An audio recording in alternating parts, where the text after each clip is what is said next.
Alright guys, in this video I wanted to show you guys my 2022 setup for bow hunting whitetail. So I just wanted to start off with my bow here. This is a Matthews Solo Cam. I believe it's the, I want to say SE5, but it's actually my dad's bow. This is my first year using it, and I ended up selling my Hoyt, which now that I'm using this, I'm probably going to end up buying a Hoyt in the next couple years. But I do like it. I do like the way it shoots, and it's been good to me so far. So let's go ahead and go over it. So obviously we have my release here. I've had this release for 6 or 7 years now. I don't even know what brand it is.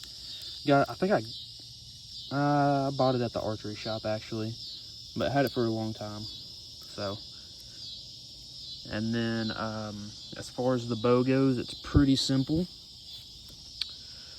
I have a 4-pin sight. Ignore the bottom pin. It's not set up how I want it exactly yet. And then I have a whisker biscuit there, and obviously I have my D-loop and all that. Whoops.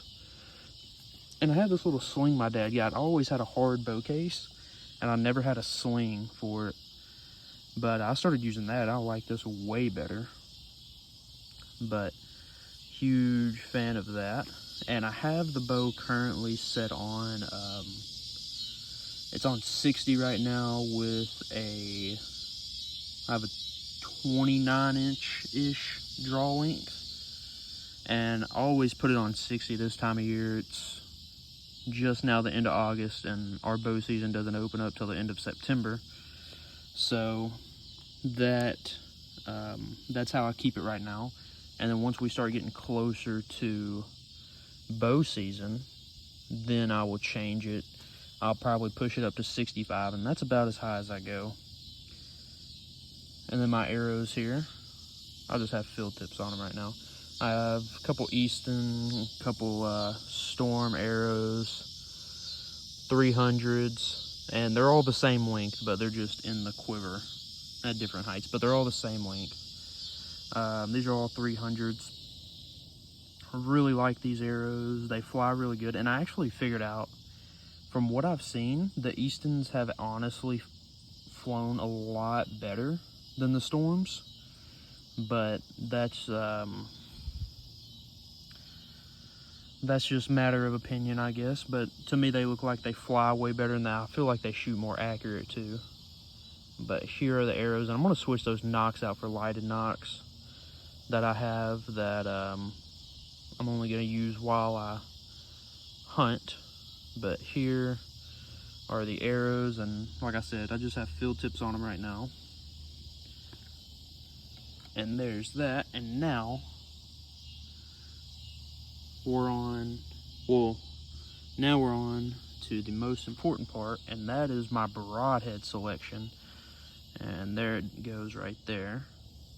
And this one, I think I've actually used this one, but this is a Grim Reaper broadhead, and I've used a lot of broadheads in the past. I've used mechanicals, I've used fixed blades, and this has been my favorite one so far.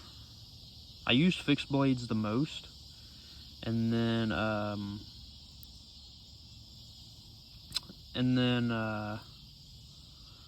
I switched to a Rage, and wasn't a huge fan of the Rage. I think I killed 5 deer with the Rage and never got a pass through. And I've only killed 2 deer with the Grim Reaper so far. I only used it last year, and both of them were pass throughs. And then the fixed blades that I used also didn't have a very high draw weight when I was using the fixed blades, but I did shoot a fixed blade while I was pretty high, around 58, and I got a couple pass throughs with the fixed blade, but they just didn't fly the same, and it's not something I was interested in. But the Grim Reaper's been good so far. I have nothing but good things to say about it. Hopefully this year I'll be able to put it to a little bit of a test, and if this doesn't do it, then I'm going to try out Schwackers. I've heard a lot of good things about Schwackers. So the thing that I really like about the Grim Reapers compared to Rage is they just open up like this and you can close them. Rage is like a one-time use type of deal. Like these just fold back up. If I get it to focus, but they just fold back up and they're ready to go again. And Rage, they have the little plastic piece right here where my index or where my ring finger is, and that you actually have to tuck your piece into, and it breaks pretty easily over time. You may get 2 uses out of it, but most of the time I only got 1. So that's the one thing I didn't really like about the Rage. And but these, I mean, they're razor sharp. Maybe not this one in particular. It is pretty sharp, but it's not super sharp. I think this is one of them that I killed a deer with last year. I just picked one up off the shelf. But yeah, I'm pretty excited. And if you're curious of the ranges of the deer, I shot one at about 12, and then I shot one 12 yards, and then I shot the other one at about 32, and they were both pass-throughs, which the 12-yard one, anything could have got a pass-through. But another thing I wanted to say about broadheads, any broadhead will kill a deer.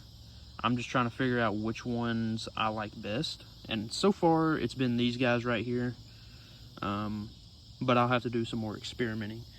And another thing I wanted to throw in there that pretty important during bow season, and that is a rangefinder. Now this rangefinder, you can see right there, you can tell it's busted up. I've had this thing for probably ever since I started bow hunting, so over probably about 8 years now, and I have never changed the batteries in this thing. It's always been good. It's always been ready to go every time. So I have nothing but good things to say about this. This is an awesome, awesome rangefinder. Now, the one thing that I'm not a huge fan of is really long ranges. You have to have a pretty big solid object, but again, nothing but good things. I mean, you can see it's all busted up. I left it in some really hot conditions, so it's actually kind of, the material on it has kind of like melted and then, you know, dried again. So that's why it has like grass on it right there and dirt. It's been left in the floorboard of my truck for a year, and then I'll pick it back up and use it again and put it through all kinds of stuff. But it's been a really good rangefinder, so I just wanted to point that out as well. But yeah, pretty excited for bow season. I know a couple of places is already hunting. I know there's a lot of guys out right now hunting some pronghorn, but right now there's no season here in Arkansas. Dove season opens this weekend, but I mean, what am I gonna do with that? But anyways, I thought I'd get on here and show you guys my setup. I guess I could show you guys the my strings. Obviously I do have a D-loop and all that good stuff. And this is an older bow. This is an older Matthews, but it has everything on it is original. Nothing, I don't think anything on here has been replaced. Like I said, it's my dad's bow.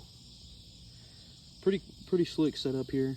The one thing I noticed about this bow compared to my Hoyt is it's a lot heavier. But I was kind of expecting that. I had Ignite, and Ignites were kind of made to be small and compact. But this guy here is still getting used to it, but pretty good bow there. But I just thought I'd get on here and show you guys. And yeah, I hope you guys enjoyed, and let me know what you guys shoot. I'm curious to what everybody's shooting out there. It feels like everybody's shooting a Hoyt now, or not a Hoyt, but a Matthews nowadays. But this is my first time having a Matthews. I've had 2 Hoyts, and like I said, first time having a Matthews. So let me know. I hope you guys enjoyed, and if you did, please consider liking and subscribing, and I will catch you guys next time.